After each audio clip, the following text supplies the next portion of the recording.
Very good evening and a warm welcome to the Smuggo and G show. Well, to be fair, that wasn't a bad weekend, was it, guys? We went to the toilet bowl, went down the road. Well, we went down the road, didn't we? Had a little kickabout, picked up 3 points, and left them in a heap again and booing their players off at full time. So yeah, brilliant, absolute brilliant. And we're gonna obviously talk about it and discuss it to our heart's content. We're also going to look ahead to the Atlanta game and obviously the massive game at the weekend against Manchester City. We'll also, at the end of the show, look at the women's game. They've got BK Häcken tomorrow in the Champions League, and then they start their WSL campaign against Man City as well on the same day. So the irony of that. So loads and loads to discuss. But before we do that, going to obviously go around the houses and give a warm welcome to everyone. So I'm going to go to the man next to me first, Charlie. Good evening, Charlie. How are you? Good evening. Yeah, I'm doing better, thank you. Obviously, the weekend was very good, and now we got to hopefully finish the week off strong. But yeah, I'm good, thank you. I bet it was a bit smuggery in your family, weren't it? With the Arsenal win. 100%, mate. 100%. I was screaming and shouting as loud as I could when I was like, free header, bosh. Yeah, we're going to discuss a lot more about it. We are definitely discuss more about it, but we'll get round the houses first. Good evening to obviously my co-host G. Giving her the evening off from hosting. Obviously, thank you very much for last Thursday. Absolute great show, first and foremost. Over 2,000 views, so well done, and that was on X alone. So it was a massive show. You done really well, guys. But how are you otherwise? And you're at the Emirates this weekend, aren't you? Yeah, it's a bit of a busy week at the moment. As you know, obviously it was my birthday yesterday. But shout out to my nephew Archie, who's 6 today, and my other nephew who's 2, Sonny, tomorrow. So you can imagine what our house and our family have been like these last couple of days. But yeah, obviously Sunday back at the Emirates for the women's fixture. Obviously kicking off against City, the return of Viv back to the Emirates as well. So a lot going on in the build-up, and yeah, can't wait for it. No, definitely. And obviously happy birthday as well, and I hope you had a great day. Thank you. I did. I appreciate all your messages, so thanks very much. No worries. A very good evening to George. How you doing, mate? You've Hello there. Hello, Liam. Happy belated birthday, G. I hope you had a good one yesterday. It was my missus' birthday, actually, as well, on Saturday. I actually proposed to her, and we're now engaged. So big planning coming up. Oh, wow. Yeah, we was at the Jane Austen Festival in Bath over the weekend, and I just decided to do it there, and she said yes, and so we've got a lot of planning coming up there, and the icing on the cake was us beating them lot at their place as well. You know, coming back home from Bath, listening to it on the radio, and I hear Gabriel, and I was like, yes, get in, you know. So that was so nice and so satisfying. But yeah, all good, guys. Nice to see everyone. Nice to be back. Like I said, I've been busy the last week or so, but it's good to be back. No, and it's good to have you back, mate. Very good to have you back. A very good evening to Andy. How you doing, mate?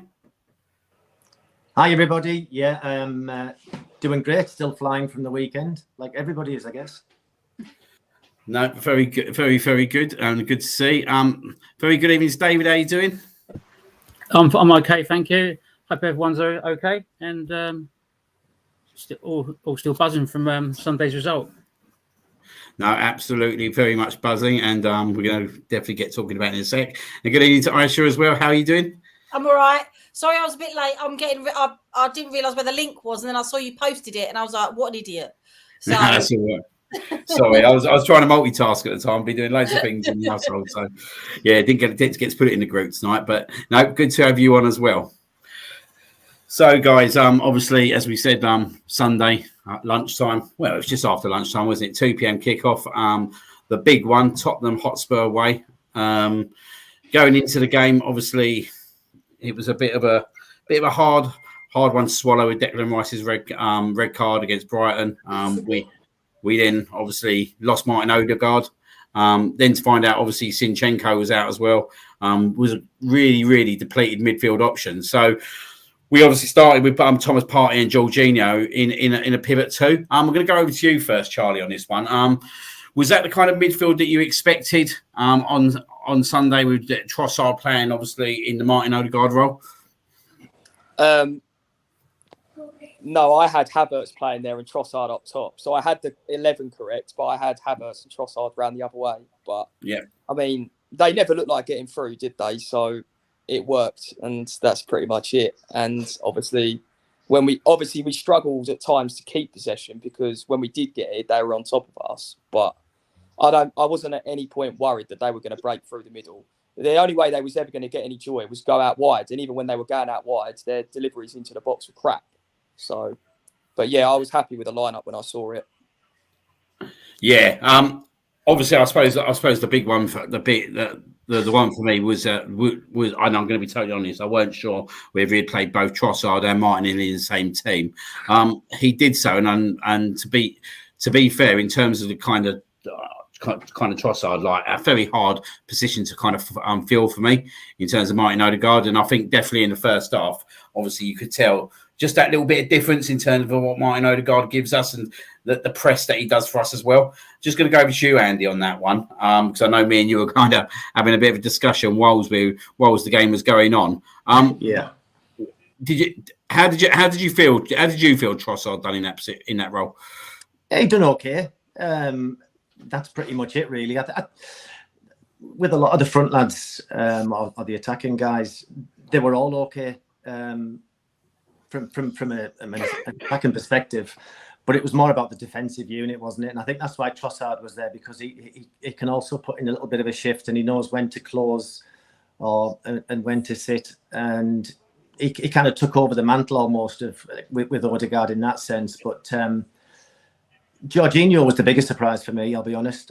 We had a conflab about that. I was really concerned about just our pace, our lack of pace through the centre. Having said that, from a defensive perspective, I thought we were incredible, and including the two centre midfield guys. Still, when I look back on the game, where I've still got my doubts is how many times did we get caught in possession in centre midfield? It's a quick press that Tottenham put on, but City put on a better press. So, it was just a bit worrying that we were caught a few times in possession in midfield. But I guess one of them will be sorted out with Declan coming back in, all being well. And ultimately, we need to get Thomas Partey back on the game, playing-wise. Again, fits into a fantastic defensive structure, no problem at all. It's the shape we have that, and he's part of it. But we're not seeing the Thomas Partey of maybe 2 years ago. His passing, he's just not at it with his passing, losing the ball. That's my only concern. That's my big concern going into the weekend on the back of what I've seen on the weekend just gone. That said, though, absolute heroes to a man, the whole lot, including Jorginho and Partey, because defensively that was just that was like an exemplary performance. It will be shown for years. The defensive cohesion with that one, it was just phenomenal. I mean, everyone's talking about it, and rightly so. That takes hours and hours of dedication and passion, and just it's phenomenal. And made Tottenham look really ordinary. Let's be honest. That was full pelt Tottenham looking very ordinary. Yeah, I'm going to go with Juji on that as well, because obviously Tottenham played, like, for me, quite a very, very attacking lineup.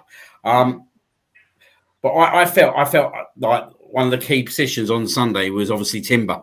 And I thought he was absolutely superb. Now, I know he got into that kind of situation at the back end of the first half where, for me, my personal opinion, I don't think there's much in it. He might have obviously gone in a little bit over the ball, but for me, the right decision was made. But I thought he played a really, really disciplined role on Sunday, Timber. And I think he played a little bit of a different role to what we've seen in the past of him. And I think he stuck out on that left back even more. And I think I said on the watch along, I was quite interested before the game how he was going to play Timber on Sunday, and I felt we played a totally different game. But it just shows you how well he can adapt in that left back position. How do you think he done? Yeah, same as you, just unbelievable, isn't it? He kind of looks like he hasn't just missed a whole season, and he's been with this club for a couple of years, doesn't he? Like, he just fits in so well at this point. We're still only 4 games in, really, if you think about it.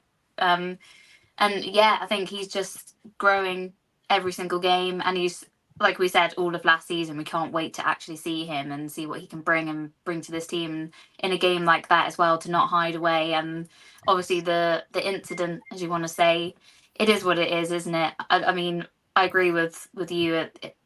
You know, he shouldn't have been sent off for it or anything like that. Of course not, because it's not. He hasn't dived in on purpose, has he? It's just one of those things. But I liked the passion that he had as well, grabbing the their goalkeeper.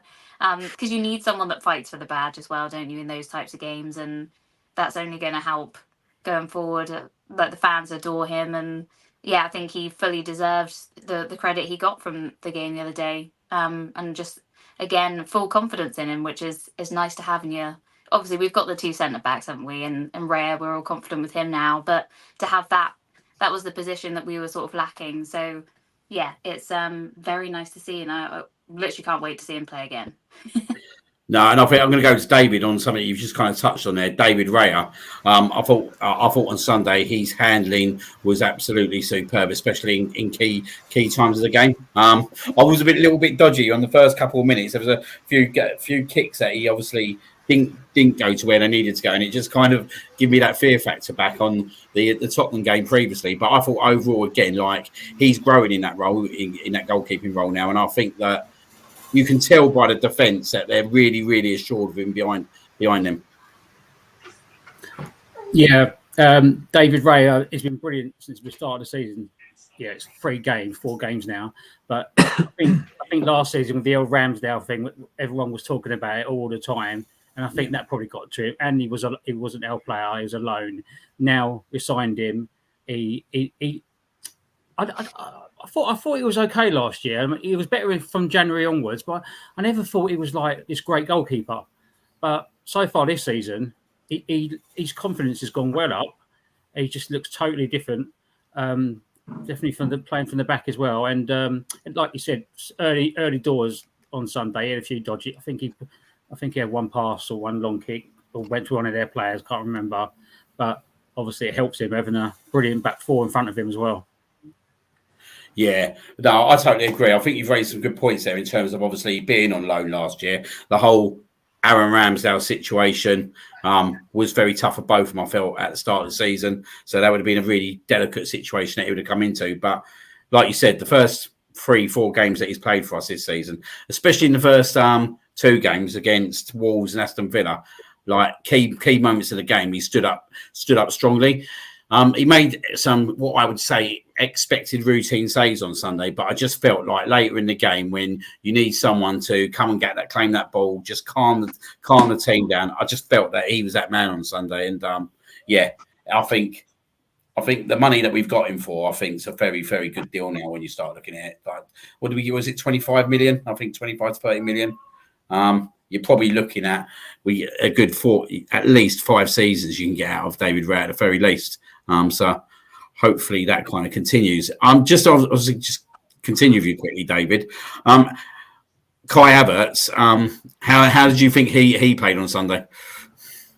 I thought he was fantastic. There's a few players, well, pretty much the whole team was fantastic.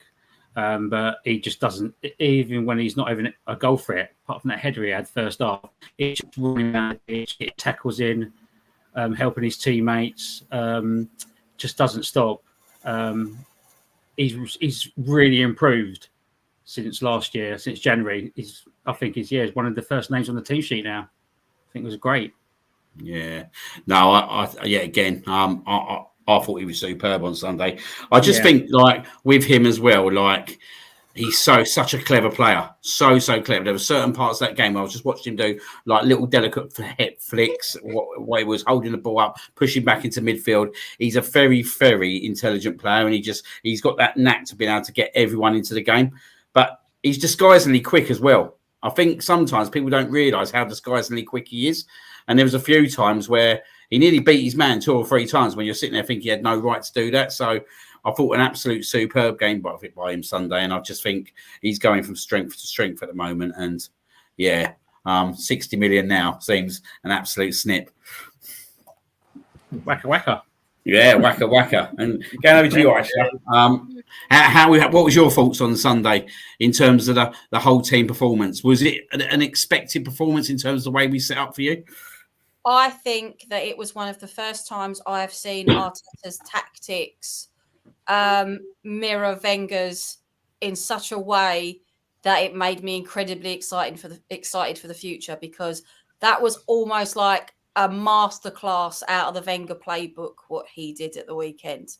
He went back to basics of what he needed to do with the team that he had, and he wasn't scared to take chances by putting some of the youth team players on the sub sheet as well. We saw Ethan come on, and he had no fear, and I loved that about him. He was twisting and turning Tottenham players all around the park, and he didn't care.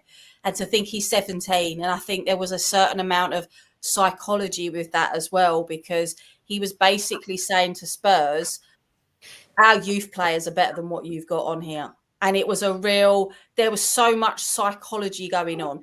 And I was probably in the minority before the game, because I was saying to my family, even if Ødegaard is fighting fit, I don't want him playing, because I don't think we needed him. Don't get me wrong, we needed him. But I think if we could have got away with making sure he was 100% fit for Man City, I would have rather taken the risk and not played him, because we've proven that we have got players that can step up to the mark when they need to. All right, granted, you're going to have people that say it's just Spurs.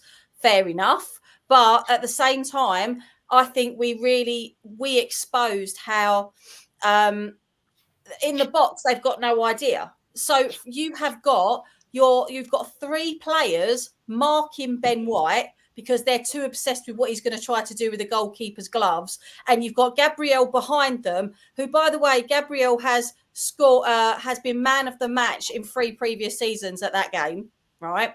We know that because I don't know if you saw it. His wife on Instagram, did you see that? Yeah, she decided to troll the Tottenham fans, didn't she?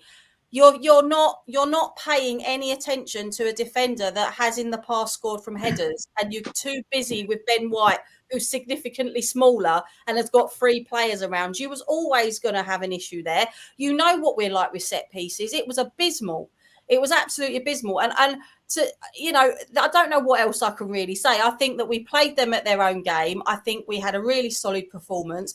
I think there wasn't a single player that I could say didn't play well. I called every substitution apart from, I was quite surprised that he took off Trossard, if I'm honest, because I thought that Trossard was so solid, I probably would have kept him on.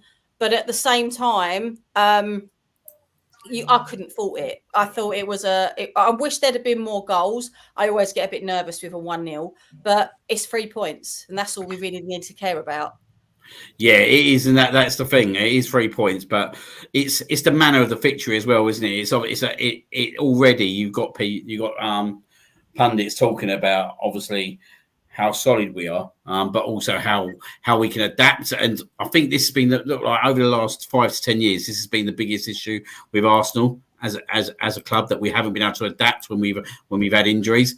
But I think it was such a key performance on the Sunday. And do you know what? I'm glad we only won it 1-0, because I think at the start of the season, you need to grind out wins like this. You don't to go and beat them 5-0 would be absolutely fantastic. But there could be then that little bit of kind of arrogance with it, that you think maybe just take the players off their edge of their game at the moment, where I think just gradually smoothing up with these performances, and then obviously working on our attacking game will obviously hold us in good stead. But I'm going to pull something up as well, and I'm going to go to you, George, on this one.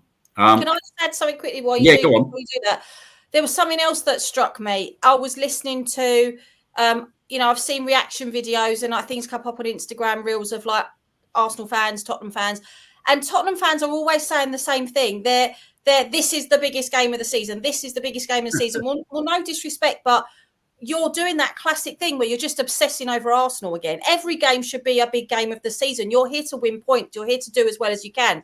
And it just felt like that, Postecoglou's got himself a big problem at that club, because we don't obsess over them the way they obsess over us. And you could see that performance they put in at the weekend, yes, they lost. Yes, there was awful, shocking moments where they didn't know what they were doing. But in some respects, they played better against us than they did other games of this season so far. And if I was him, the thing I'd be asking is, why can you step it up against Arsenal, even though we lost? Why could you step it up, but you couldn't do it against Leicester, for example? And it's because of this we must beat Arsenal mentality. They're never going to get over that. And I really think that's one of their problems. Yeah, I think it's been a problem for good 30, 40, 50 years, probably, isn't it? It's so, like, I mean, it's not even trying to be disrespectful to them now. Like, when you start looking at, like, I think they got a big problem at the club. I think that game, I said it at the time and I'll say it again, that game against Manchester City at the back end of last season has caused them a big, big problem at the club. And it's definitely caused Ange a big problem because he didn't like how it materialised that night. And I think they're scarred from that night. Like, they might have won the battle that night in terms of us not winning the title. But when you start thinking about the other side of it, you start thinking about, like, this season, they're no different. I just think that it was one of them short-term gains for them. That we lost the game, we wanted to go in and lose the game because Arsenal didn't win the league. But it caused a lot of rift in that club with the manager, with the fans. And I think you could sense that at the full-time whistle. I've seen certain clips where when Ange is coming off, that the fans are shouting at him and all that kind of stuff about certain stuff. And I just don't think that. I think he's built a rod for his own back now, especially when he come out in the press and arrogantly said, "I win stuff every second season." Well, you might have done in the past, mate, with certain clubs, but at this moment of time, you're nowhere near being able to achieve that at Tottenham Hotspurs. And to come out with that, I think it's very naive for him. And I just think that's the pressure he's under at Tottenham at the moment. And it wouldn't surprise me by the end of the season if he's there, if I'm being totally honest. Wasn't it Mourinho that said he thinks back on all the clubs he's managed fondly apart from Spurs? I'm sure it was Mourinho. I think so. Yeah. Well, that says something, doesn't it? You know, Conte was exactly the same. Conte's exactly the same. Yes. So yeah, it's definitely deep-rooted issues there within the club. I don't think it's all down. I think a lot of it there is quite a bit with obviously Daniel Levy. I think personally, but I think there's that obsession with Arsenal that's really, really obviously it's got to him, innit? Like, it had to get to him. Like, we nicked the Campbell, we nicked the captain off him on a free transfer, mate, and then went and won a title with him. Like, it can't get any worse than that, can it? So you can imagine, like, the hatred just got worse and worse over the last 20 years, and it's because of what we've done to him, basically. I tell you what, though, I've been doing some research on this rivalry, and I did a TikTok on it yesterday because I've started to do a lot of, like, did you know things about the history of Arsenal and stuff. And it's weird. This rivalry is very strange because it seems, how can I put this? It seems to stop when there's bigger things that go on. But at the same time, it's such a weird rivalry. In half the time, it feels like, from the research I've been doing, it's very contrived from Tottenham's point of view. Like, they have massively overplayed this, and it all goes back to we've stepped on their territory as far as they're concerned. And but at the same time, I found out a really interesting fact. I don't know if any of you guys knew it, that during the Second World War, when Arsenal was taken over by the army, we had to share a seat. I think we shared the ground with them for the remaining of the football that was played in the Second World War. We actually shared their ground with them. And I never knew that, so I don't know if you knew that, but it just feels like this is a really. Can I just come in on that? What you just mentioned just now. Well, funny enough, right? I was in Argos last week, and I was speaking to a Spurs fan behind the counter, right? And he told me what you just mentioned, which I didn't even know either. And the Arsenal badge, the one we've had since 2002, right? There's I'll try and get it up. There's a colour around it, the red around it, and he told me that's Arsenal's idea to thank Tottenham for. That's supposed to be to thank them for letting us borrow their stadium. Has anyone ever heard that before? It wouldn't surprise me. No. It wouldn't surprise me. I mean, I did a load of stuff on. I found out that in the First World War, the Middlesex cricket team was made up of mostly Tottenham and Arsenal players, and they fought alongside each other. So it's just really, it is like you say, there is a it's very much hyped up, I think, for, you know, the fans, for the game, whatever. But it's a very strange rivalry. But anyway, sorry, Liam, I've taken your show in a different turn. Yeah, that's all right. It's a strange rivalry because we win trophies, they don't. Well, that is true. That's where I'm going to end it. I'm going to go to you, George. On like, as you can see, like this record, I think in terms of our away performance is absolutely amazing. Like, and when you start looking, mate, at the last 6 away games, I'm just going to go to the last 6 away games. 0-0 at Man City, 3-0 at Brighton, and let's be honest, Brighton ain't no mugs. 2-0 against Wolves, and I'll put a bit of index into that Wolves game. That was two and a half days after we got knocked out by Bayern Munich away at Germany. Mm-hmm. Yeah. Then to go to Tottenham and win 3-2, and to be fair, we was 3-0 up, and it was our own doing that. They come back to score them 2 goals. Gone to Old Trafford, beat them 1-0. Gone to Aston Villa, who are in the Champions League now, gone and beat them 2-0, and then gone to Tottenham again this Sunday and beat them 1-0. We've definitely, sorry, Liam. I was just going to say, just adding on to what you're saying there, we've definitely got a good, strong away form going on from last season into this season.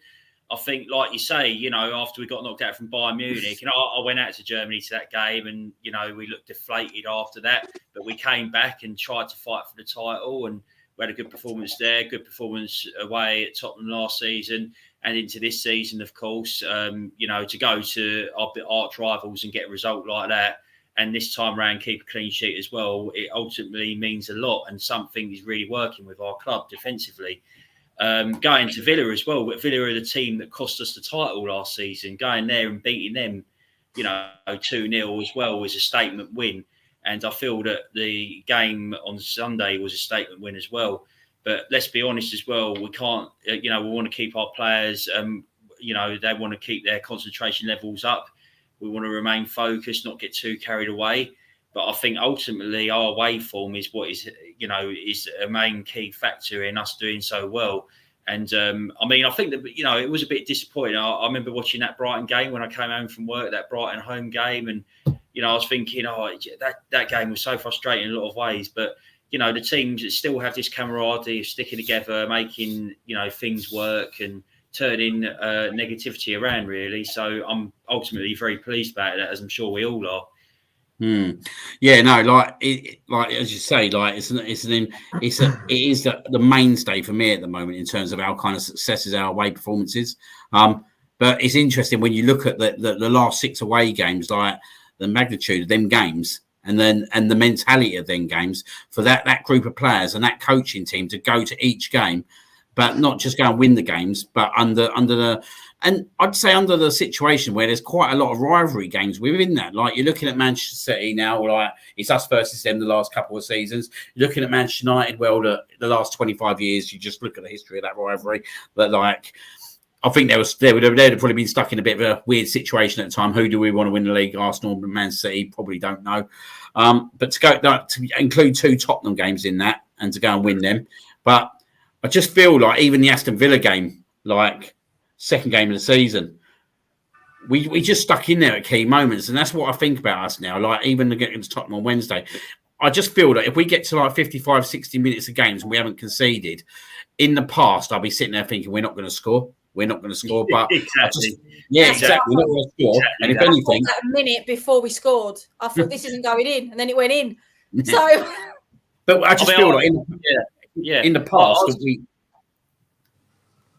Yeah, go on, mate. Go on, yeah, thank you. Well, I was listening to the game on the way home, and it seemed like a right cagey stalemate affair, you know. And then all of a sudden, when we scored, I was like, "Yes," you know.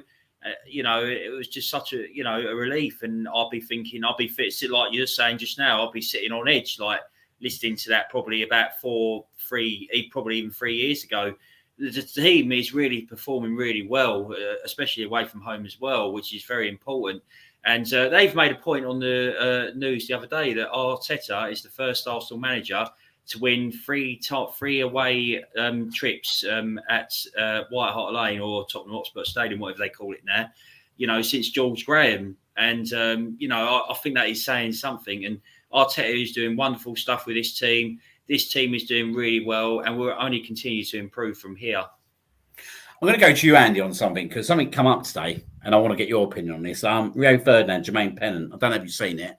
We're talking about Arsenal, and they were basically describing us as a Stoke City of football nowadays, and they were kind of regarding him as Mikel Pulis and that kind of stuff. And I just thought, right, it's an insult to George Graham. Like, this was what we modelled ourselves on with George Graham back in the 80s. It's quite interesting that George has said, like, the 3-game record at Tottenham has not been done since, obviously, George Graham. And I just think this side has a lot of traits of what the George Graham team had in the late 80s, early 90s. Yeah, massively. And I think it's mostly down to mentality. The guys back in when George was there, they were just mentality monsters of that era. Whereas we've got these guys now that have now kind of they're not even changed into that. It's all phenomenal recruitment of the right personalities who can come in and add to what we've already got. But it's the intelligence of the players that are coming in, and the fact that and Arteta says it a lot in interviews that they love to defend. You know, they get up in the mornings and they want to defend, and that is a special kind of. That's a special thing to have, that to actually want to go to work and want to go and defend. Look at us when we play matches.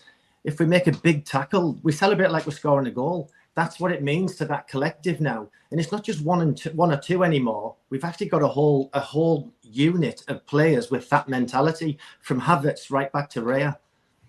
And that all stems from phenomenal recruitment. And then from that point, from what Arteta's done with and his staff have done with the team, it's just phenomenal.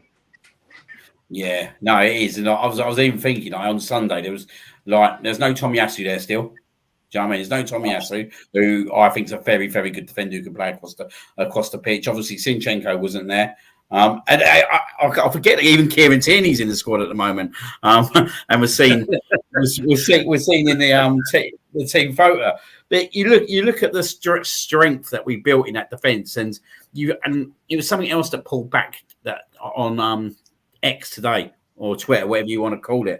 And it was talking about our defence 4 years ago, or 4 or 5 years ago, and we had the likes of soccer artists, David Luiz, Mustafi. Like you said, the recruitment's been absolutely incredible in that for 4 years, because every bit of recruitment's had to be perfect.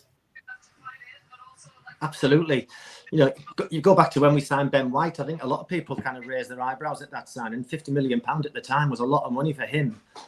But just look at what they've seen in him. You know, Arteta's spotted something in him, and I think a lot of it's down to personality, because he's come in and we probably signed him as a centre back. He's now one of the best right backs in Europe, who can probably just slot back into centre back if need be. Saliba coming in, and we all questioned him going out on loan twice, and yet by doing that, you know, it strengthened him as a person. He's played for 2 different teams with 2 different defensive systems. Comes to us, and he's just an absolute revelation. Gabriel, similar again. They've just got this willingness to defend, and to have that, right through the spine of your team and across the back, you're on a winner, really. And then you think of all the little kind of just the added jigsaw piece that have been put into the puzzle with the mentality as well. It's phenomenal. It really is. And don't forget, Liam, honestly, we're not playing that well at the moment. No, we're not playing that well. But there's so much more to come. But defensively, there's a coherence there. They just refuse to lose. Like, we will not lose today. And they'll run through brick walls for each other. And that's literally we're probably one of a handful of clubs that are lucky enough to have that. Yeah, definitely. When you look at average age as well, it's actually quite scary. I'm going to go to you, Charlie. Thomas Partey.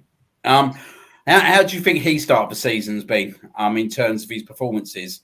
And do you think there's still a lot more to come for him? And do you think he's still got a lot more in the tank that he can offer us over this coming season?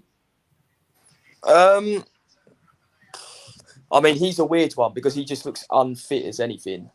And I don't know why he looks so unfit, but he just looks like he's got hardly any legs. But then on Sunday, I'm seeing him get caught in possession, and then he's running all the way back to get back into position on the transition, and he looks fine. But it's almost like he's lost half a yard of pace. When he's in possession, he doesn't turn out as quick as he used to. He doesn't play it as quick as he used to. I don't know if that's down to match fitness or his age or whatever. I think there's a lot more to come from him, but that's if he gets back to his level of fitness he needs to get back to. But as far as his performances are concerned, I haven't got an issue with him. I know I've spoken to a few people like in our group that disagree on some instances, but obviously everyone's got their own opinion. I think at the moment, he's doing okay. I don't think he's been amazing, but then I only think a few players so far have been pretty good. Like it's already been said, in my opinion, we haven't played well once. So, and we're getting the results. So long may it continue, and hopefully the good football will come. Yeah, like you don't want to be peaking too early anyway. And I think, especially with the Euros and obviously getting players back at different stages of pre-season, I think that kind of all adds up in terms of there's probably a bit of a mismatch in terms of kind of fitness. I know Declan Rice was quite open after his first few games and saying, I think it was the England and Ireland game, wasn't it? He said that was the first game that he's actually felt that he was kind of fit. So hopefully hearing that now, we'll get a much more kind of energetic Declan Rice in terms of the next games. And I think we don't forget, but we still got obviously Moreno, who's unfortunately got injured. And that's going to be an interesting piece in terms of where he situates in that team. And could that potentially be for the detriment of Thomas Partey? I'm going to go to you, G, on that one. What's your thoughts around that? Around what, sorry? The Moreno, like when he comes in. Do you think that potentially he could come into the team with Declan Rice and we'll kind of pick and choose when we play kind of Partey? Yeah, I think it's going to be interesting, isn't it? Because, I mean, I'll be honest, the only bits I've seen of him was in the Euros in the summer, and I thought he was class. But it's going to be interesting how he then fits in. Like, is Partey then going to become sort of second best? Is it going to be more of a swap with Declan Rice to give him a chance of a break in certain games? We're not going to know until we get into the thick of it, and unfortunately that's a little while away as well, isn't it? But I think it's encouraging all the pictures recently of the last couple of days. He's not even been wearing a sling, so fingers crossed, maybe that might be not as bad as it maybe was first made out to be, and we get to see him a lot sooner, hopefully. But yeah, I mean, of course it was our kind of luck, wasn't it, that happens. And I don't think really, even if he was fully fit, I don't think he would have appeared within this time frame right now either. I think obviously chucking him in at Spurs probably wasn't ever going to happen, especially not for City as well. I think it would have naturally come towards October for him anyway, and maybe a Champions League or whatever. So I don't think we're far off. But yeah, it's really hard to tell, isn't it, what the plan is, because we can think about it being one way, and then when it gets to him actually being in the team, it could be completely different, and as something else changes within our formation or who's doing what role. But it's something I'm very excited to see. I can't wait for him to be getting in and around the team and see what we do with it. Yeah. I just obviously, sorry, G, I just want to say, like, obviously, can the people in the chat be kind of respectful in terms of obviously my guests? These guys come on week in, week out and produce an absolute fantastic viewing for the people, and I don't appreciate obviously what I'm seeing in the chat. So anyone who does kind of do that, they will be kicked out and banned straight away. But obviously, thank you very much, G, on that. Just going to go over to you, David. Looking ahead now, we got Atlanta on Thursday night. Are you expecting the team to be shuffled around a little bit with the Manchester City game in mind on Sunday, or do you think Arteta's going to have to go strong to perspective? Well, knowing Arteta, he'd probably pick the same team. that's what he's been like over the last few years. But I do think he does need to make a few changes. I'm not expecting a hell of a lot. I mean, I do think maybe Timber should have a rest, because obviously he's not had a lot of games in the last year. So I think that's one player should come out. I think Saka maybe should come out, and Partey, considering we know what Partey's fitness is like over the last few years, he's played every 90 minutes this season so far, and I think he played 2 internationals as well, didn't he?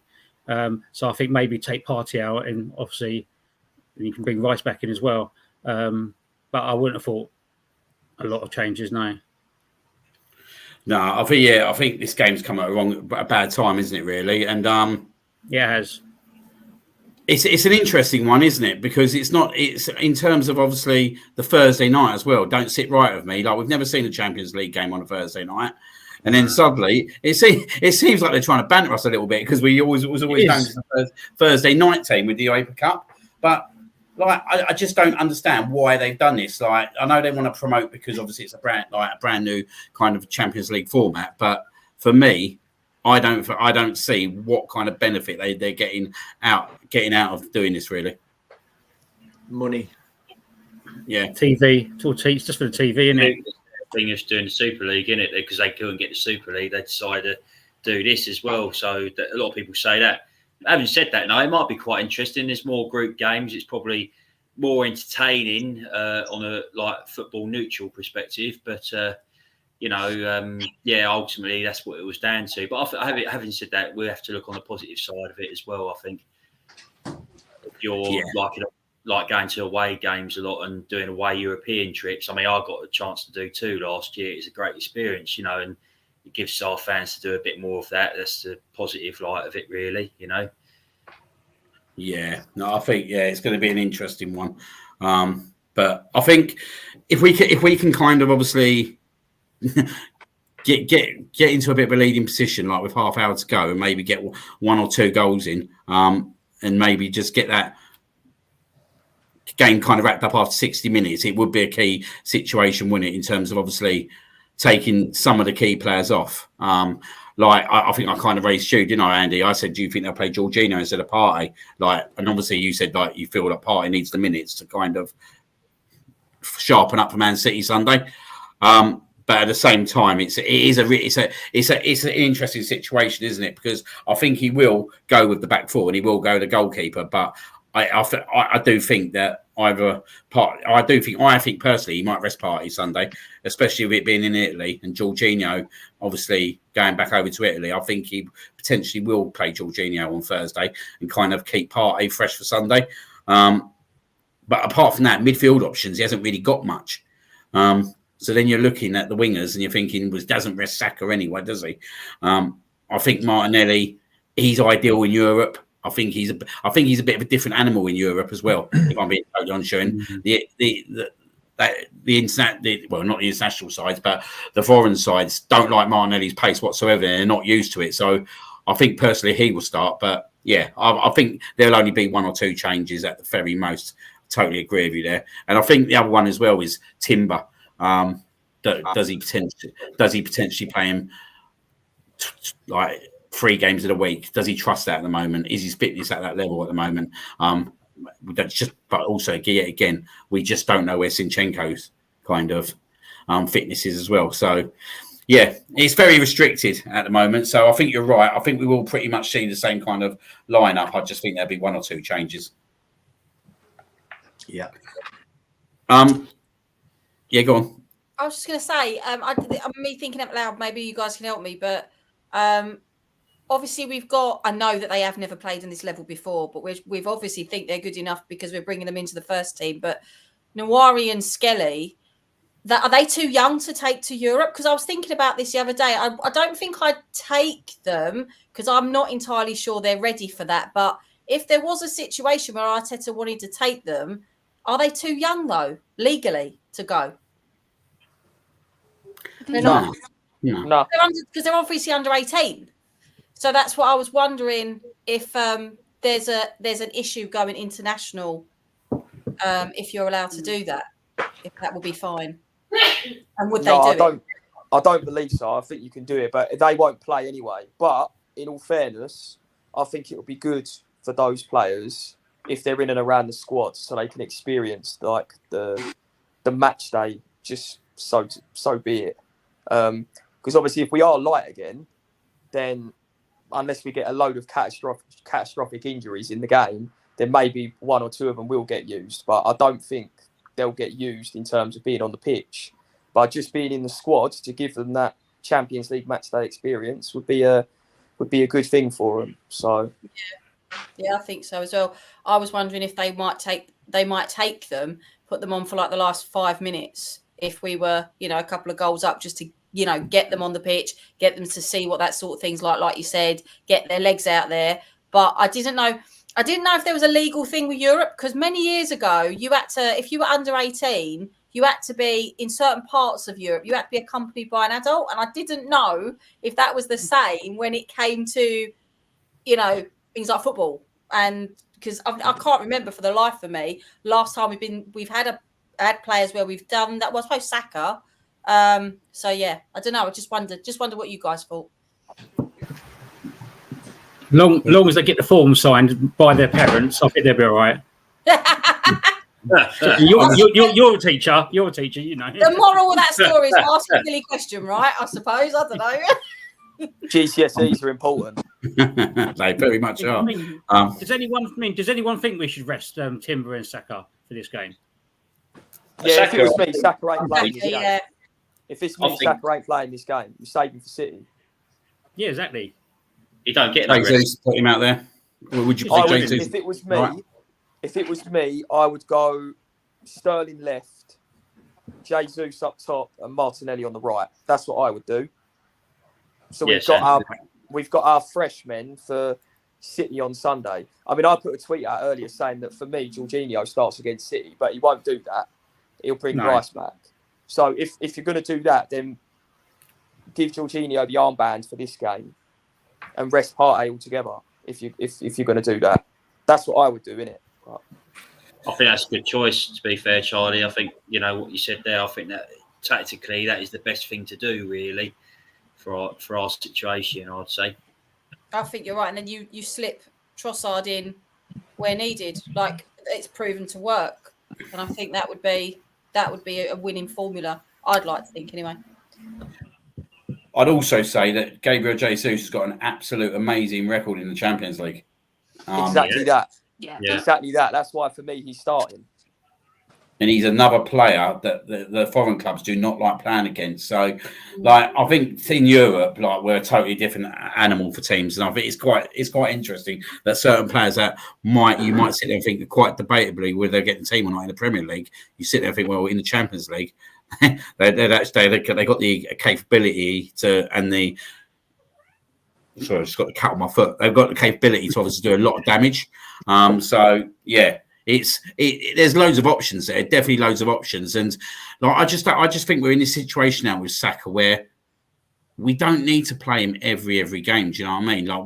We need to be able to get to the back end of the season, and Saka's not on his feet because first of all he's injured, and second of all we've tried to play him for 55 games before that. We got to trust the other players, and I think this is a difference now with the squad this year. Getting Sterling in. It's a totally different proposition to when you had Nelson. Mikel Arteta was never going to start Nelson in any game. Where Raheem Sterling, he will. He knows Raheem Sterling's got the experience, the know-how, but also he can trust him to go out there and do a job. So I think this season we will see Saka get rested I wouldn't say a lot more, but we will see him get rested in certain games when we don't need to risk him. And I think potentially maybe Thursday is one of them games. I don't know what you think, George. I think potentially you're right, Liam. I think we've got to try and we've got to rest Saka, give the other players more of a chance, let them grow in their confidence, and and I think ultimately that will make us more of a rotating squad, and we have a lot more versatility in our squad, and we're more unpredictable for the opposing teams. So I think we've got to do that. I think we've got to try and test it. It's the first group stage game. And I think I think the more important game would be the game on Sunday, saving the main players for the game on Sunday, and not letting them, possibly get injured in the game on Thursday. I'd suggest, try and test him. Yeah, no, I think there's definitely scope to be able to kind of do that and options to do that. Just going to go around the houses in terms of how you think. Obviously, Thursday is going to kind of scoreline predictions. I'm going to go to you first, G. What do you think Thursday night? because like this Atlanta team, they didn't go and win the Europa Conference last year, so they've got good pedigree in Europe, and their towers are going to be up anyway because of what they kind of produced last year. But it's quite interesting. We played the Europa Cup winners last year, didn't we, in Seville, and beat them 2-0 away. Was it 2-0 or 2-1? I think it might be 2-1 away. 2-1, wasn't it? So obviously we got the pedigree to go out there and do a job. Will we go and do it Thursday night? I think so. If I'm going to say anything, I was going to say 2-1. I think it'd be probably a bit closer of a game than, because obviously it's first Champions League back, isn't it? And we've been used to, minus the international break, obviously recently, been used to playing at the weekends, haven't we? So it's the first time as the games are starting to kick in. So I think we might be a bit more cautious in that respect, obviously thinking about the weekend as well. So yeah, I would say, I think it's going to be a close one. But I cannot wait for the anthem to be played. It's a long time coming in, isn't it? And last year we were sort of back in it again and the hype of it. But now that this team has sort of settled in, those players that obviously I mentioned last season on our pod, that some of them had no experience in this competition whatsoever, whereas now they've had that season and the disappointment of obviously coming out of it. Now they can put that experience together and see where it could take us. We could play with no fear again, I think. But the only thing I think is thinking of Sunday in the back of their minds, of course, of not wanting to get injured, not wanting to lose the game and come away, having to travel back home with that in mind. So, yeah, I think it might be a bit of a cautious game, but I would say that we'll get it done in the end. Cool. Thank you very much. Over to you, Charlie. Ultimately, for me, and like I say with a lot of things, it depends on what team he puts out. And I do think we'll go really strong just because it's the first game of this new league phase. And I know we've got City on the weekend, but Mikel is Mikel. Like, he don't make many changes. I think I would make 3 changes max, and none of them would be in the defence. It would be more the midfield and the attack. But I think, because I watched Atalanta a fair bit in the Europa last season, and obviously they beat Liverpool over the 2 legs, and they smashed Leverkusen in the final. So I think if we can keep Lookman quiet, is Lookman still there? Is he still there? Yeah, as far as I know, he's still there. Yeah, so if we can keep Lookman quiet, I actually think we could be okay. I'm going to go 1-0. So a very tight encounter, another 1-0 to the Arsenal. George, what's your thoughts?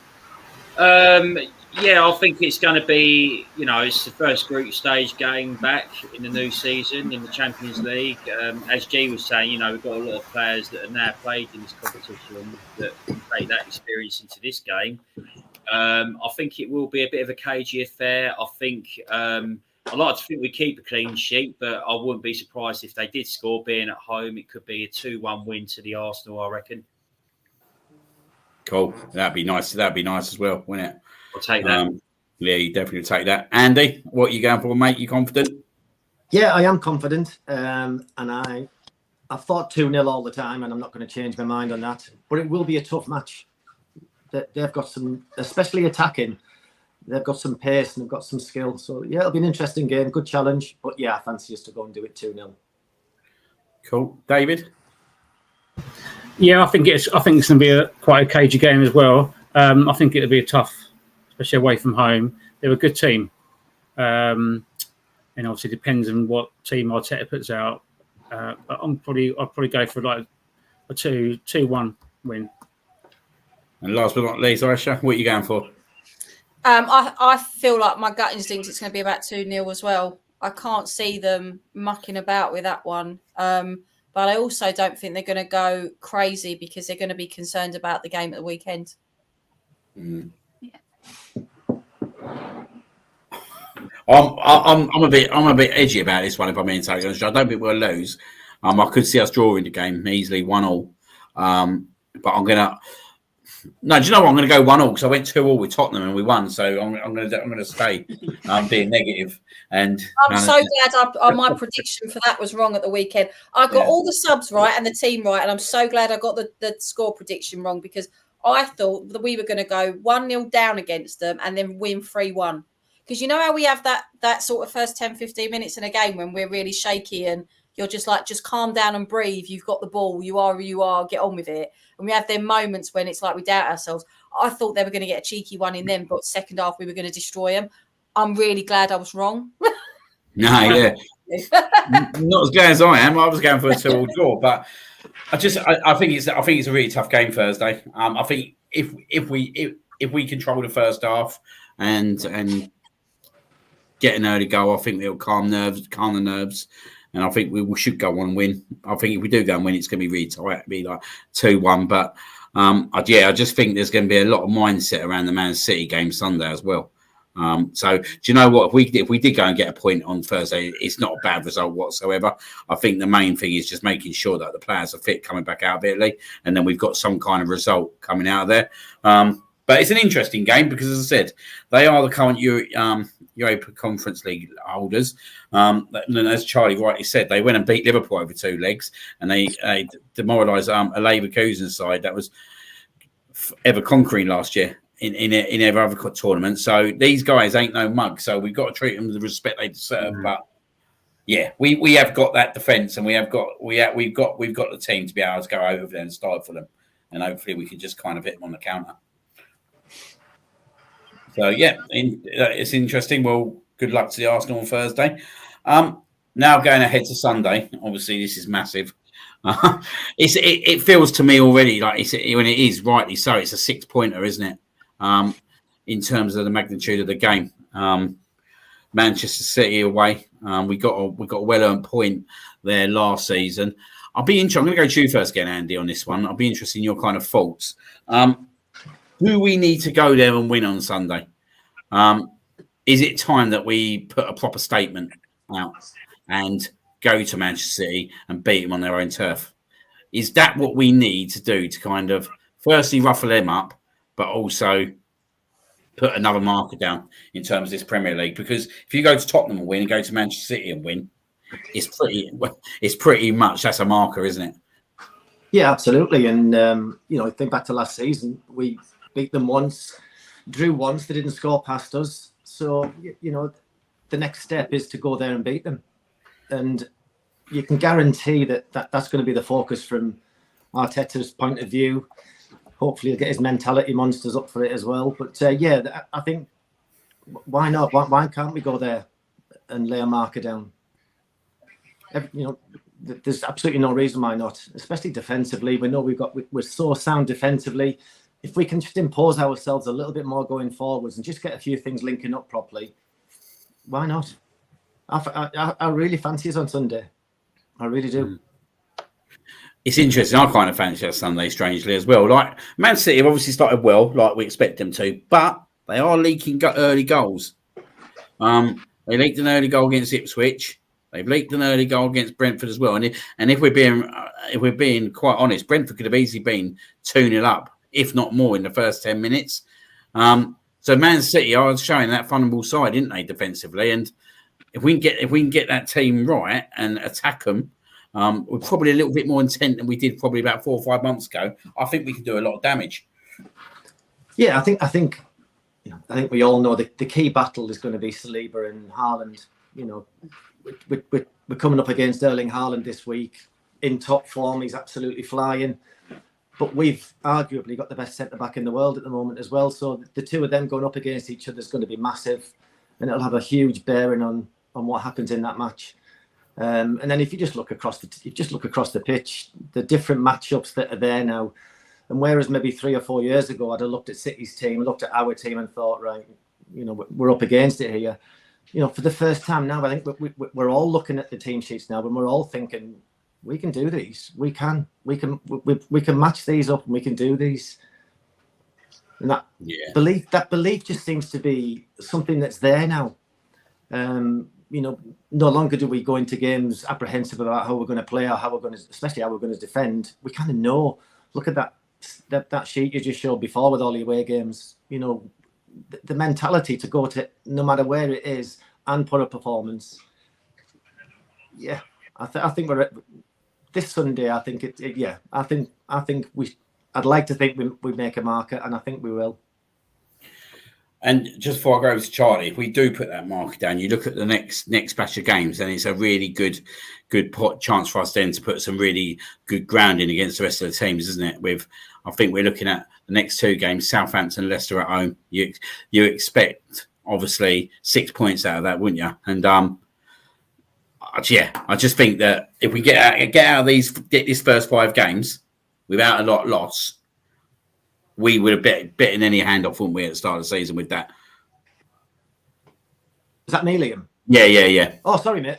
That's right. Yeah, totally. God, yeah, going back to the start of the season, I mean, we were all disappointed after the Brighton game, but my God, what a bounce back to go and beat our biggest rivals with arguably 2 of our better players not available, and now we're going into the City game full of confidence as well. You know, everyone's up for it.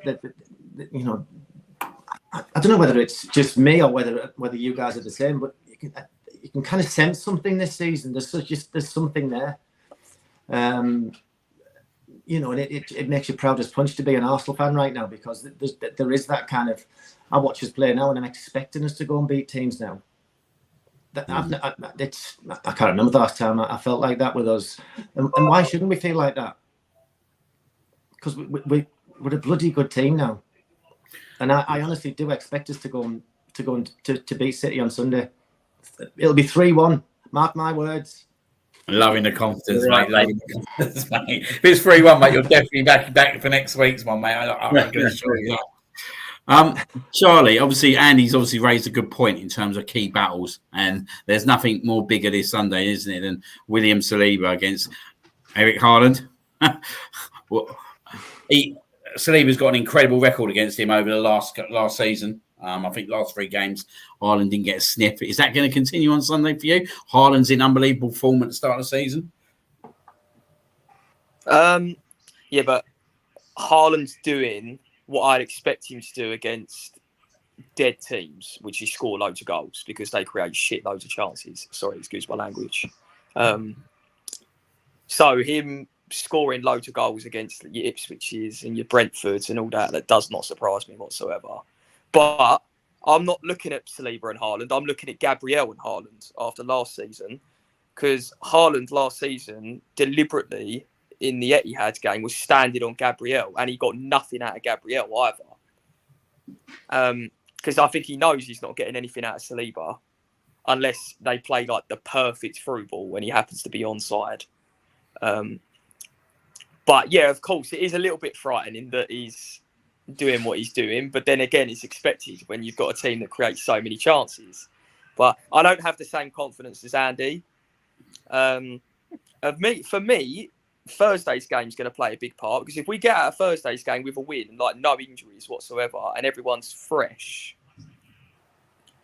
then I think, yeah, we've definitely got a good chance to get a result. I think because this game is so much earlier, I don't think the onus is on us to win. So if we were to go there and get a draw, obviously I wouldn't play for a draw. I'd obviously play there to win the game. But if we can get out of there without getting beat, then we're still in a very good position, in my opinion, because we'd still only be 2 points off them, and they've had a much easier start to the season than we have.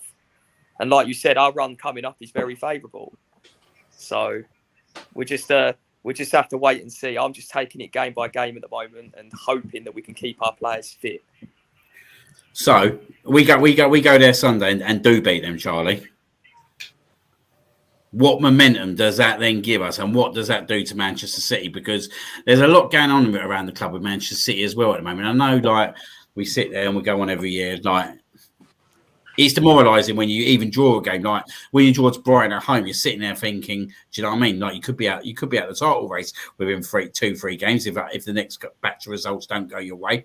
If we go there and beat them Sunday, in your eyes, who's title favourites? Well, we are definitely, because we've. I think Paul Scholes said it. If you go to your rivals and you beat them, it puts a dagger in them. Like they become demoralised, and then you've got all the momentum then going forward. For me personally, if we go there and beat them and then fail to win the league, then he's going to have a lot of people that are going to be sitting there going, mate, you've gone and beat them, and then you've then somehow, because then that means we'd have had to drop points against someone else.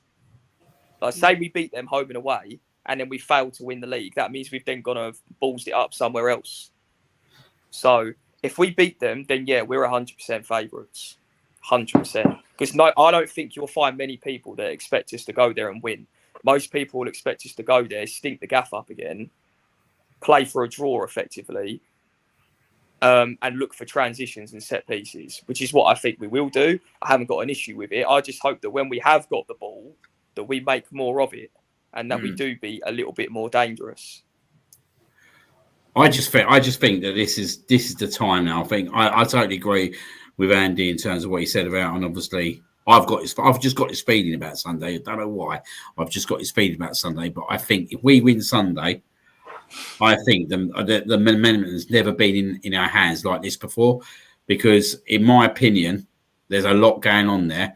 And like you said as well, Charlie, if you go and beat them in their backyard early on in the season, yeah, right, that mentally, that's going to will throw Pep Guardiola. That will throw Pep Guardiola because he's not used to it. Do you know what I mean? And I think then there's a lot of doubt in terms of the club, in terms of what's going on at the moment. I think they know. I think they would know. And I just think we have to go there and try and win this time. I think we do. If we draw, it's not a bad situation, like you said. Like it doesn't rule us out whatsoever. If anything, it keeps us in that melting pot. But I always remember when Leicester went and won the league, and I always remember they went to Manchester City and they beat them 3-4-1. They absolutely ripped them off the pitch, and it totally threw Man City. And it was early on in the season as well, wasn't it? It was early on in the season. No one expects it. I think Man City went 1-0 up as well. And Leicester just absolutely killed them second half. And that's what I want from this team now. I want us to go there and get the 3 points and absolutely make that statement. And I think we can do it. I think we've got the defence to do it. I think we've got the manager to do it. I just think that we need to obviously be able to we just need to make sure we take our chances on that day. And certain players, even on Sunday, not going to dig them out, but there was chances in that first half we could have easily been 1 or 2-0 up if we made the right decision. And I think that's what we've got to do at Man City. We've got to literally make that right decision and be brutal. And that's what Leicester done when they won that league. And it's a massive, massive game. Going to go Juji on it. Firstly, are you confident on going there and getting a result? And then secondly, in terms of obviously the midfield three, if Ødegaard's not fit for that game, what three would you play in that midfield? Number one, again, like you, there's a feeling of hope within me that's like not bricking it this time round for some reason. Maybe it's because it's come so early in the season. We're so used to it being at the very end, like the last month or so, isn't it? And it's always such a huge occasion of if we mess this up, it's all gone. Whereas like Charlie said, we've got so much time. If it doesn't go a certain way, we've got time to recover that, haven't we? So, but I think as well, like you said, this for me, it's like the last piece of the puzzle, isn't it? Like we've ticked off certain places where we've struggled in previous seasons, and this is kind of, for me, I don't know if it's the same for you guys, but it's the last one. You know, I know obviously last season we arguably did we did what we did to get a point, didn't we? We didn't concede, which was huge, I think, and it was over exaggerated of our kind of performance when we went there. But I think now it's just that time, isn't it? It has to happen at some point, and if it happened the other way round, if it doesn't happen, and then we're 5 points behind, 5 games in, you think, shit, how are they running away already?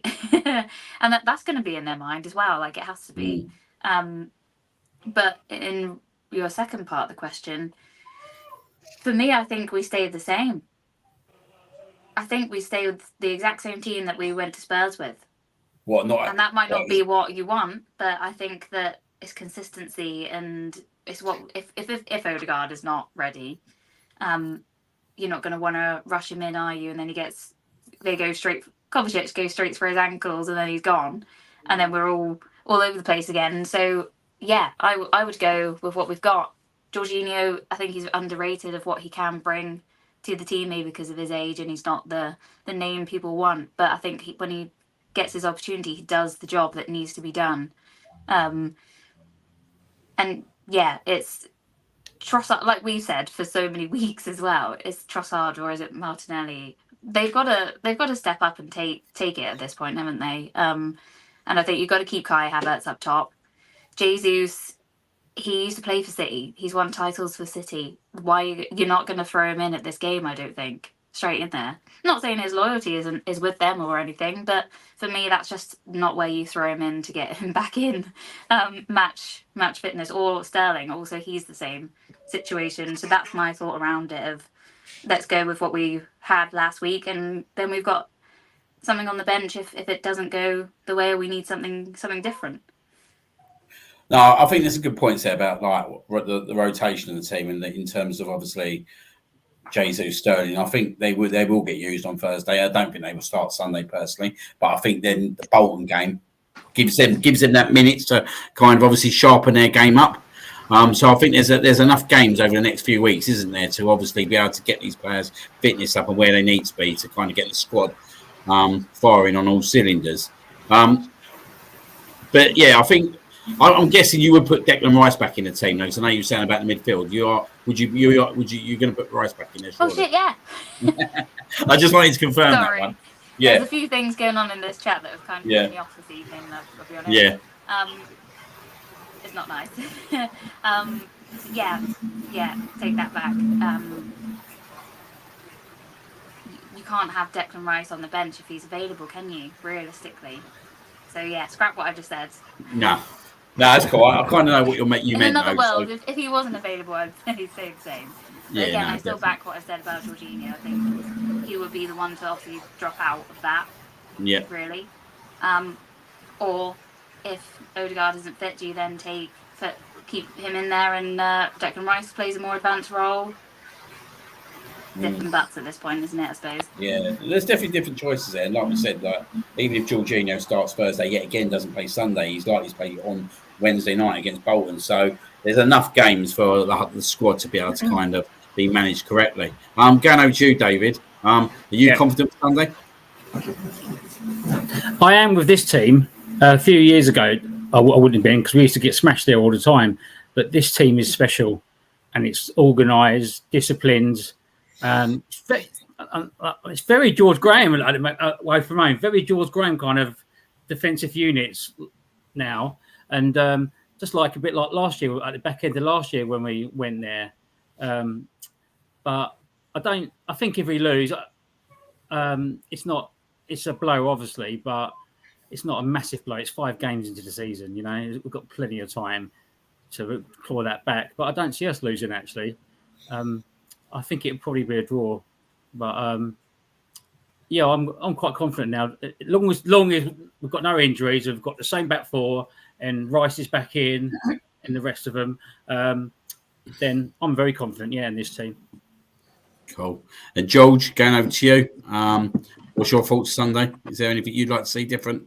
I think, I'd like to see Havertz play out of fun. I think he's been ruthless and he's been dangerous for the opposing teams. I think, Rice, I think we'll want to bring Rice back in, but, rest Ødegaard, obviously, like G was saying, I don't think we want to throw him right back in there, on a big game like that when he's recovering from an injury, if he's going to be match fit. I would try and keep with consistency, go there, be solid defensively like we were last season, and do our best not to lose the game. Let's at least get a draw. But like you say, Liam, I think this year has got to be the year when we go there and get 3 points from them, make a massive statement, and really put the fear into Man City and Pep Guardiola. We've got to go there and do something to them and get a massive 3 points there. And I think with the team that we have, whatever players we use, I think we have a good possibility of doing that. I think we got under their skin as well last year, especially their fans, didn't we? I know, obviously you don't want to go there and get not that you don't want to go there and get a 0-0 draw, but obviously you want to go and win every game. But I found that we come out of that game and it really rattled them right up because obviously they're used to basically teams kind of bending over for them, aren't they? Really, and just just bending over and saying, "Go on, score a few goals. We know we're not going to beat you."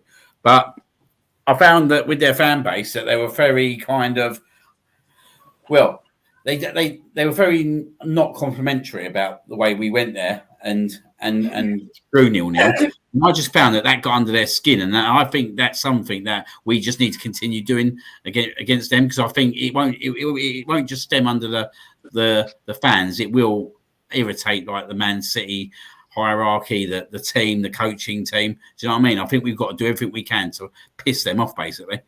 Yeah, I agree totally. That's what we need to do, and we really need to show them that we're not a pushover side anymore for them, that we are challenging them for the title, and we want to take it off of them effectively. And I think we've got every chance of going there and getting a positive result that we want.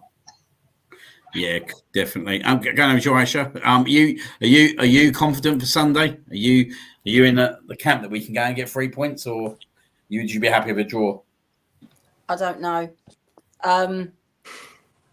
My gut instinct is that we're probably going to lose. But I will say that every time I've had that, we haven't. So I'm very I don't know. Obviously, growing up an Arsenal fan like we all have, my parents are my mum and dad, I say they're very different. They're still together. They moan about Arsenal all the bloody time. It's quite funny. They are literally like a couple version of the two men in Fever Pitch, right? My mum and dad. My dad is incredibly negative. My mum is very, very positive, right? And you'll get from my dad, you'll get you must be realistic. This is City, da da da da. And my mum's like, you guys on the panel, why can't we do it? Why can't we do it? So I sort of sit somewhere in between. I'm scared to get excited that I want to be really confident because I've seen what City are capable of. But at the same time, I sort of pull my big girl pants up and go, well, hang on a minute. What are we capable of? Like, we've done some incredible things. Like when we beat them last year, at the Emirates, I couldn't go because I'd broke my ankle. So my dad went with my mum and I was watching on the TV. My husband was gardening because we'd only moved in our house for 3 weeks. And I was screaming so loud when we scored. He had to go and knock at our neighbours and apologise for all the noise because he didn't want them to think something weird was going on in our house because the woman was screaming. Like proper blood-curdling screams. I was screaming indoors when we beat them at the Emirates. But I want to see us do it. And I do agree with Charlie. I think if we do it, I think we're title favourites. And I think that we deserve to do it because we've been banging on that door now for quite a while. And I think we deserve it. I think we're more than capable of doing it. Arsenal's only problem is Arsenal. And what I mean by that is they've got to have the belief to go out there and do it because they are more than capable of doing it. They don't need to think about City being a bigger team than them. They just need to believe that this team is beatable.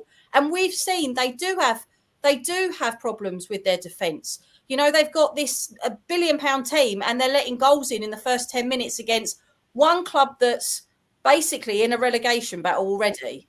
All right.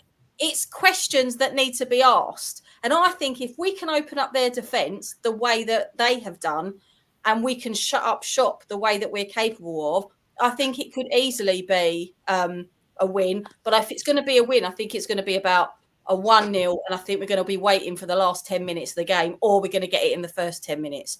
I think anyone else think this? Ultimately, sometimes these big games, they can be quite boring. They do counteract, and I don't think we're going to get the fire that we got when we saw the Spurs game at the weekend. But I do think we're going to be in for a lot of very good tactical football, and I'm hoping that we outdo them. But at this stage, how I'm feeling, I'd be happy with a draw. But saying that, I think my thoughts and feelings might change considering how we play on Thursday. I think Thursday for me is going to gauge how I start feeling about Sunday, if that makes sense. Mm-hmm. I think, I think Sunday. Don't get me wrong. I've sat a couple of the Man City games over the last season, the Charity Shield, and the 1-0 win, and they were mentally draining. They were exhausting. Honestly, watching Pep Guardiola and Arteta go up for a tactical battle is as hard as a watch as you're likely to see. and it is absolutely draining. So I'll rest assured by Sunday night we're all going to be drained watching that 90 minutes. But I just feel like at the moment, that with Havertz, we've got him in the right position now. We haven't really had him in that position before in the big games. I've always felt, the two teams that we just not had the belief of going there and winning is Liverpool, Man City. Like, we got the belief to go there and get a draw, and we've done that at Liverpool the last 2 seasons. We've gone and got a Man City draw at Man City last season. I just think that it's time now to kind of make that next step. Go and win at Anfield. Go and win at Man City. The confidence that's going to breed in that team, do you know what I mean? It's not just going to breed in the Premier League, it's in the Champions League as well. I've got a massive problem on Sunday, though. Well, what is my it? massive problem on Sunday is that I'm at my sister-in-law's birthday, and it's a major birthday. And because they know what I'm like they know what I'm like. They've actually turned around and gone, right, we have no problem with you like sat there on Sky Go, just participate in the party whenever you feel like, whenever we're asking you a question. I go, yeah, that's fine, but just know for like from 4:30 till about 6:30, you're probably not going to get much out of me. And probably not much after 6:30, depending on score. But because I've been with my husband like 8 years, they're all used to me. In fact, they say on a Sunday, is she coming round or not? Is she at football? So it is what it is. But it's going to be.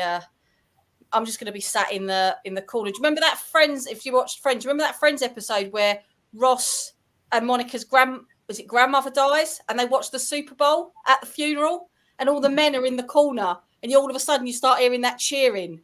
That's what I'm worried it's going to be like at the weekend. Am I going to be there with all my family, and then there's just me in a corner because they're not football fans, my husband's family at all. Him and his brother are Arsenal supporters, but his late dad was a Spurs fan, and his mum doesn't care, and his brother-in-law and sister don't care. So they have they are completely oblivious to the football obsession that goes on in this side of the family.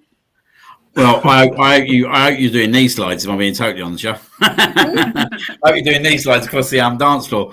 While everyone else is dancing, you're doing a knee slide when we score a 90th minute winner. I'll get the DJ to play North London Forever and just go around on my own. Yeah, exactly. Do that. Make sure you record it as well. But yeah, no, it is a massive game Sunday. Never know. We might get Ødegaard back in the team. I don't think we will, but the sounds of it. But he would have been a vital player in that team. But yeah, I'm confident that we can do something. So fingers crossed. So going to go and do a little round robin on your thoughts for Sunday. Charlie, what are you going to go with, mate? 1-1. Cool. G? 1-0. I go for a win. Love that. Yeah, never against. George? I'll go 1-0 like G as well, actually. I've got the confidence to believe that we can do it. It's got to be a year that we do it. Andy? 3-1 to the boys. Very confident. Love that. David? 6-0, Sterling hat-trick and a Jesus hat-trick. Be fucking brilliant, wouldn't it? Wouldn't it be, yeah. Please have whatever he is on. Thank you very much. It sounds fun. What are you going for? I think it's going to be either 1-0 or 1-0 is my gut instinct. I'm going to go 2-1 Arsenal. I'm going to go 2-1. I think, yeah, it's our time, definitely. So, yeah, that's what we're going to go for. What we're going to do, we're going to quickly delve into the women's side of the game quickly. So I'm going to go over to you, G. Obviously, got Champions League tomorrow night against BK Häcken at 6:00. Obviously, we should be quite confident. Should we go in there and get a result? Yeah, I think so. Obviously, we're away as well, so the girls headed off this morning, I think. So, yeah, but I said on our show last week to George that arguably we've stolen their best player in Rosa Kafaji. So, you know, what more could you want when you steal a really good player that could possibly be the difference? I don't think she'll start, but I think she's got something about her that has the ability to come on and do something if we are in a tricky situation. Just for history, though, I think they've also fairly recently beaten like Real Madrid, so I don't think it's going to be possibly the easy Rangers type of game. However, I do think that we can. I think we're from the attitude we've had in the first two qualifiers. I think that we're going to really go out there and at least keep it within the game to bring it back for the second fixture next weekend as well. But yeah, it's exciting, isn't it? We've said so many times that our failures from last year aren't good enough, and we all want to be seeing what this team is capable of on the biggest stage. Now we've got a couple more additions to the squad, and very good additions at that. So I hope we can do what we need to do so we can progress even further and have more games at the Emirates. Yeah, and just obviously looking ahead as well to Sunday, because obviously there is a game at the Emirates. First game of the season against Manchester City, as I said earlier on. You're going to be going to that game first and foremost. It's a game where it'd be quite ideal to put that early marker down as well, wouldn't it? We're looking for 2 markers on Sunday, but obviously Man City went close last year. We cost them at the end of it all, which is quite ironic. Are you quite confident when we can get the win Sunday? Obviously, Viv returning as well.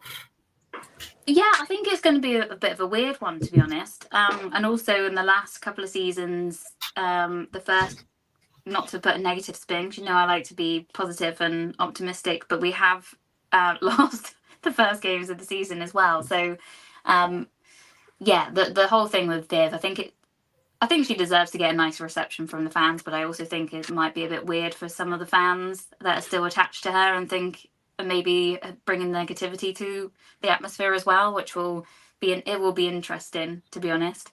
But yeah, like you say, it's an early kickoff, 12:30. Way to kick off the campaign by setting it out straight away, isn't it? Because we all know that we can't afford to drop points, especially at the beginning of the game, especially against the likes of City, because you're not going to get that chance back. And it's at home as well, and hopefully getting some confidence from last night will kick in. It's been a long time since the WSL finished.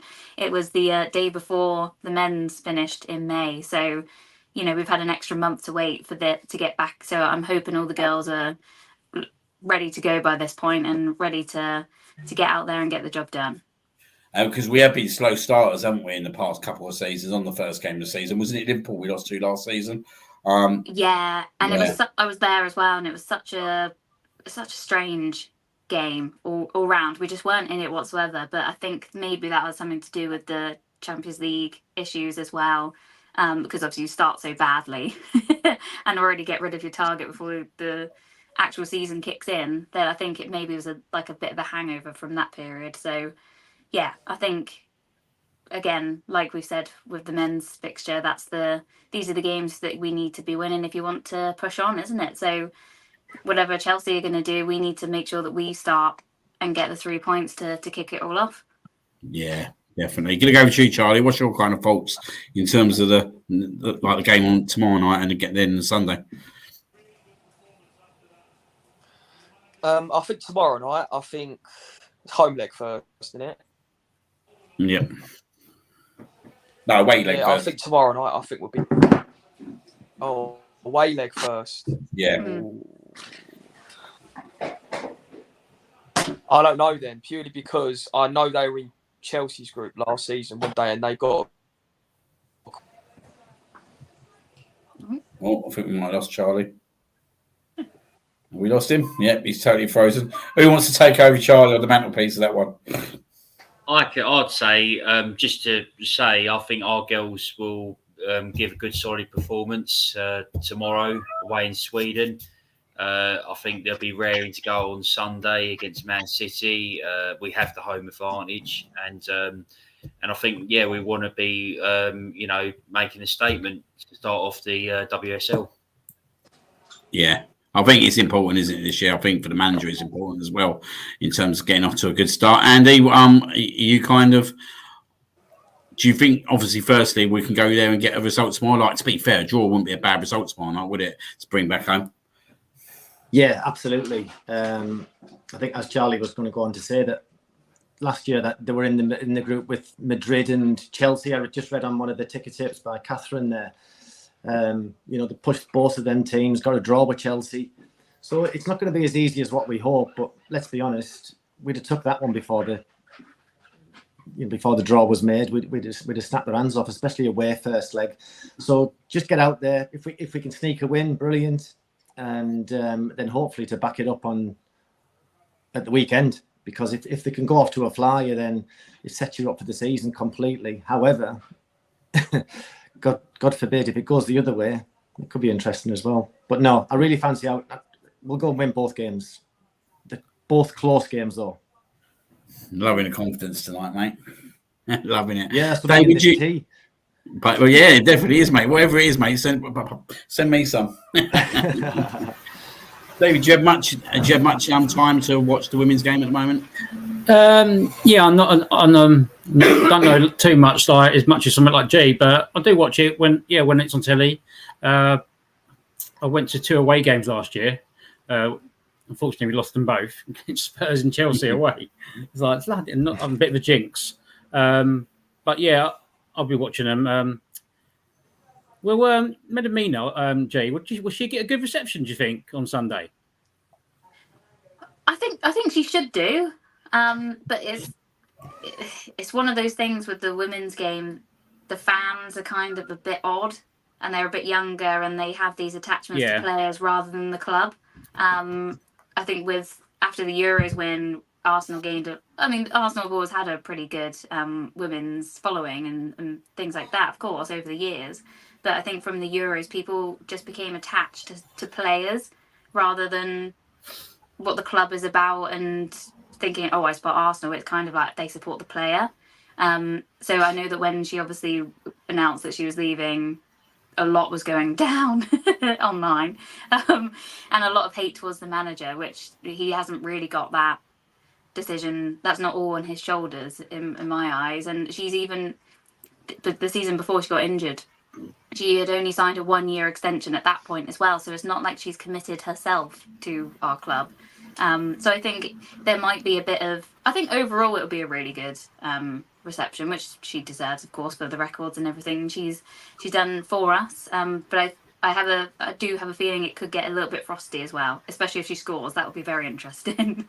especially if she celebrates. Yeah. God. I've just had a quick look on the app because I'm thinking I didn't realise it was a 12:30 kickoff against City, and I've been trying to get to the Emirates to actually see a women's game. This thing I'm going to doesn't actually start till 4:30. So I'm thinking, I've just looked on tickets. How about the row where I sit and 2 seats up from my season ticket is available that I'm staring at right now. So I'm trying to see if is it one of them situations where it's better to ask, make an apology, ask for forgiveness, then acceptance, or whatever that is they say. Do I get a ticket and then say to my husband, I didn't realise it was on the same day? Just hope you don't watch the show back. Oh, crap. Yeah, that's a good point. Cut that bit.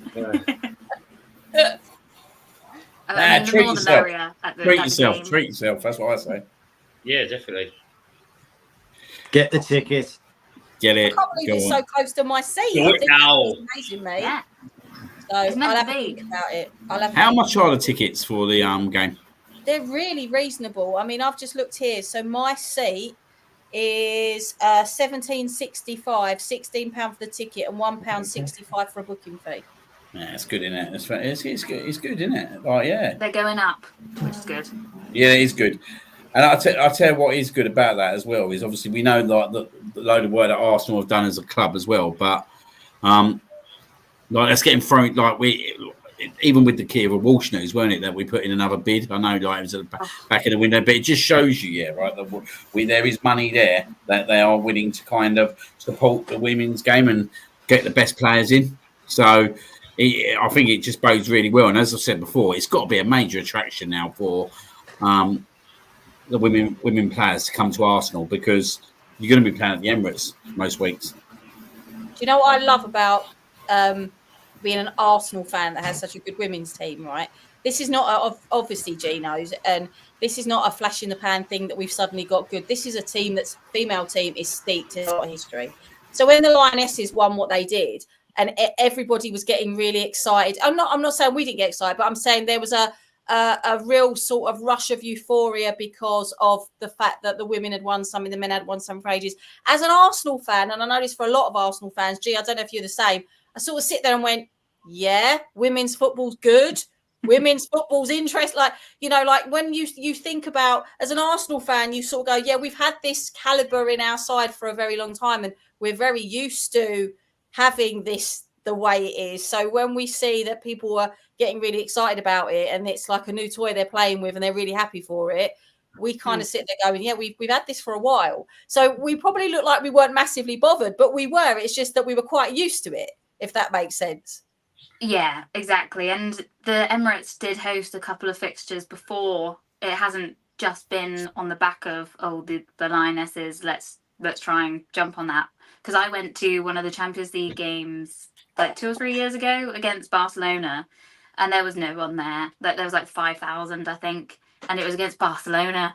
Some of the players that were on show that day, like I was there just like I couldn't care who was in the place, because I was there watching some of the best players in the world, and obviously watching Arsenal as well. But to have seen that growth before and after as well. But like you say, Arsenal have always been the front runners, and I think now they finally are getting the recognition for doing that, and people appreciate what the club have done to back the women throughout the process, rather than just jumping on the bandwagon after huge success and thinking, oh, let's make some money.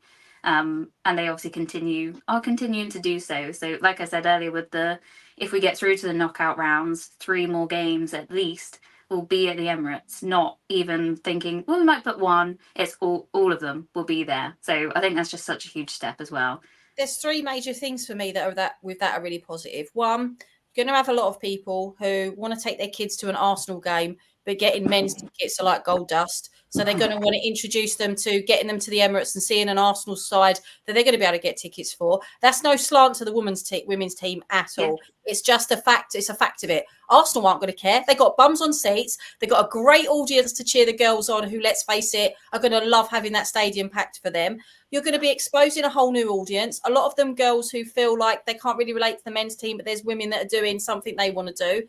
It's going to be extra revenue for our club, which is never a bad thing. And it's just making us show that we are just so culturally steeped in so many different aspects of what we're famous for. And anyone that wears the cannon's an Arsenal player. And I just think those 3 things are amazing. Yeah. Yeah, no, they're absolutely fantastic. And long may it continue. And it will continue. And as I said, I just think it's a big season for us, definitely. Obviously with the Chelsea manager leaving, new manager coming over, like top class manager, but it'd be interesting to see how Chelsea do Man City again. But it's a big season for us, and good luck to the girls, and good luck on tomorrow night, and good luck Sunday, and let's get off to a winning start and start a weekend off on wouldn't it be brilliant? We've got a double over Man City on Sunday. Imagine. Do you know what, guys? Just before I go, right, I wanted to just obviously share a moment. They back in the past, they've said about how games are won in a tunnel. And I totally believe, on Sunday, the game was won in a tunnel. Oh, yes. I knew you were going to talk about this. All the kids in my school have been talking about this. Yeah. Right. Amazing. Yeah. Oh, Danny boy, look at him up, mate. Honestly, it was absolutely hilarious. I was on the watch along at the time, and I see him go over and put, like, obviously, it was a friendly kind of push to one of the not Tottenham mascots, but what did crack me up was the way he was like doing his warm up in front of Jorginho. What an absolute breath of fresh air! Do you know what I mean? And it was absolutely brilliant to see. So this week, this guy is our legend of the week. Absolutely fantastic. I bet his mum and dad are absolutely proud of him, and rightly so. And that picture of him at the end with obviously the signed shirt, totally deserved. What a moment for him, being a mascot. Can I just add something that I think you lot will all appreciate? You talked about kids and this sort of thing that they're like. So there's a couple of Spurs fans who I work with, and one of them today, they were on lunch queue duty, so make sure the kids aren't killing themselves when they're starving, bloody hungry, queuing up for their lunch. and this teacher was getting them all in a straight line and turned around and said, "Come on, you lot at the back, you need to be a better line than that." And then one of the kids in the queue, a massive Arsenal fan, turned around and went, "Yeah, you lot aren't very good at defending your back line, are you?" For this Spurs supporter, there was a teacher that was sorting out the lunch queue. And I was like, I love this job so much. I had to pretend I didn't hear and walk in my classroom, and I was like, so, you know, he was totally pissed off as well. Yeah. He was totally pissed off. I'm getting his name back on my shirt now. Absolutely, mate. Well, right, so as well, I reckon. Proper legend. If I was his parent, I'd be so proud. That'd be like the best thing ever. Yeah, like honestly, it just makes me smile just looking at him. It was just exactly like, Jorginho's face just says it all. He's like trying to do exactly what I was doing today, when it's like, you really shouldn't laugh because you're promoting bad behaviour, but this is amazing. Like, I think it's great. I think it's brilliant, and kids have got no filter, right? And that's, I think, one of the reasons I love situations like this. Like years ago, we met Thierry Henry, and we was in Nike Town, and he was there. And my mum saw him first, and she said, "There's Thierry Henry." My brother was 9, and before I could say, "Don't go over to him, he's on his own." You know, he's out. This is his own time. If we was at if we were at Highbury, because it was Highbury back then. If we was at Highbury, fair enough. Before I could get that sentence out, he walked right over to him and literally went, "I love you," right in his face. And I was like, "Oh God." So I love the fact that kids do stuff like this. And this boy is a legend in my eyes, 100%. Yeah, I bet he went back into school one day. He was the most popular kid in that school.